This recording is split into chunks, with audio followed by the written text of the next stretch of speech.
if you could make a phone call to the 20-year-old Chris, what would you tell him? I think what might have been worthwhile to explain to myself at 20 is to recognize that every single person you meet is struggling.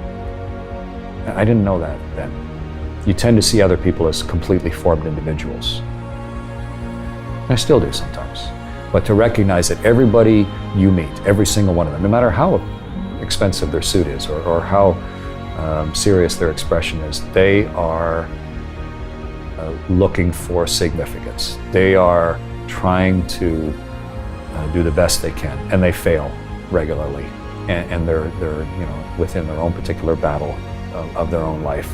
And so cut them some slack for that. Don't let them off the hook, but recognize the shared nature of being a human being, and let people be themselves, make some allowances for them, treat people a little more kindly as a result. And so you take these pictures, and now you pull the little chip out of the camera, and put it in your zippered up pocket so it doesn't float away. And by the end of the day, you've kind of got a whole bunch of those chips. You got like the whole world in your pocket waiting for you to truly look at it. And there is some magnificent, unexpected, intimate view of the world. And now what do you do with that? And the beauty now of the space station and social media is that I could just go and honestly write what I was thinking and hit send, and then just turn it loose to anybody who might also be curious about the world. And it was delightful to see the reaction, to see how many people, millions by the time we landed, who were also delighting in what that technological invention allows us to see about ourselves. Hopefully we're all students of the human condition, whether we mean to be or not. And as we get a little older, we gain a little perspective. I think what we're truly getting at is a collective understanding of where we are and what it means. And the where we are is the part that we can share the best. What it means is an individual choice. But the more people you meet, the more you understand what battles people are fighting, the more you see the commonality of the human experience itself. But then the real question, of course, is if you do feel that maybe something has enlightened you a little bit, or if you've had a thought that most people have not, do you just have a secret smile, or do you try and maybe share it with someone you love, or write it down, or take a picture? And I think shared understanding is what empowers us more than anything. To try and actually see the world in its totality, it's virtually impossible. Maybe we can see a documentary program, or we can read a travel book, or we can look at a coffee table book, or we'll get on an airplane and go somewhere else, and you start to piece together some of the threads of the fabric that is our actual planet. But I've been lucky enough to take sort of the best of our transportation technology that we've ever invented, and to get on board a ship and go around the world in 92 minutes, to go around the world 100 times, and then 1,000 times. And not just going around the world, but around the world 16 times a day where it turns underneath you. So every circumnavigation is like another voyage of discovery. And the angle between you and the sun and the world, because of your speed, is constantly changing. And the seasons are changing. I went from one side of the sun to the other, right across the solar system while I was on the space station, right around it. So you saw winter and summer swap ends on the world. And so each time around, you see the world slightly more for what it is, more clearly. And somewhere along the way, in one of those thousands of orbits, I think you fundamentally, I don't know if it's shift or deepen or both, but you start to see the world as what it actually is. I feel hugely privileged to, without anybody telling me what to think, and without any filters in the way, to actually have seen the whole world over and over and over again until it seeped into me permanently.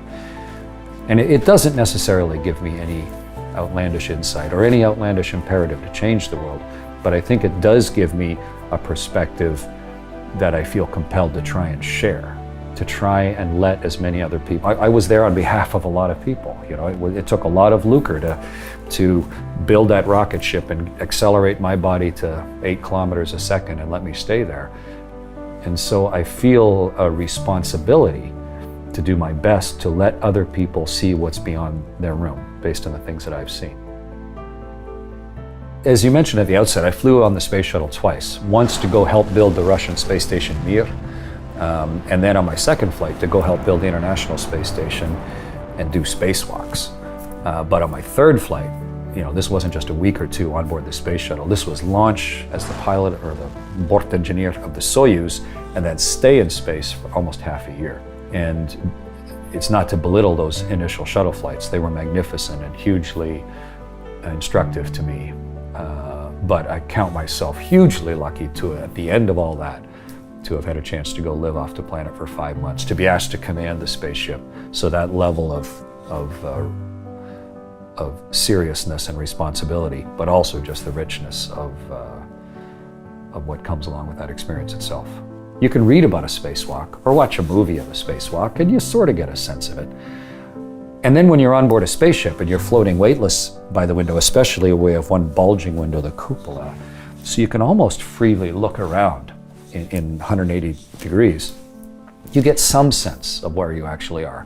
But the day that you, for real, are going to be on the other side of that window and you're going to assume the danger of it, you're going to build this spacesuit around your body and then go into a tiny bit of the ship and close a hatch behind you. You're going to become a torpedo and then take all the air out of that little part you're in and then open up the hatch and now actually physically pull yourself on the outside of the ship. That's entirely different. Spent my whole life visualizing it, dreaming about it, talking to guys who've done it, and then training in virtual reality, training underwater. But suddenly, the part of your body that's in the sun is plus 150 Celsius, and you feel the searing heat of that. And the part of you that's in the shade is minus 140 Celsius. And so when your legs touch the fabric of the inflated suit, it's like growing up on a farm with super cold metal on a stovepipe, and you don't want to let it touch your skin because it's so searingly cold. And you feel the environment that you're in, and the world is silently, you can see an entire face of the whole planet right across a continent, and it's right there beside you, and it's silently turning, and the whole universe is right here, and you're in the middle holding on with one hand. It's extremely visceral and physical and personal and intimate to be in the world that way. I've been hugely lucky, and I think we collectively are more liable to make good decisions for ourselves and for where we live, the more clearly we can see the whole thing as one place. And you started posting these pictures on a whim, really, taking these beautiful photographs from up in space because you see so many. Well, picture what it's like. You're there with a camera and you're going around the world and you float over to the window and you say, I'm not even going to take a picture today. I just want to look at the world. And you're looking at something, you go, holy, and you got to grab the camera because your emotions are trapped behind you. You can't keep up. And you go, I got to take a picture of this so I can look at it later. Responsibility that comes with being trusted with being an astronaut, I think. It's been delightful to see the effect of it. I mean, I took, I think, 45,000 pictures over my 3 space flights.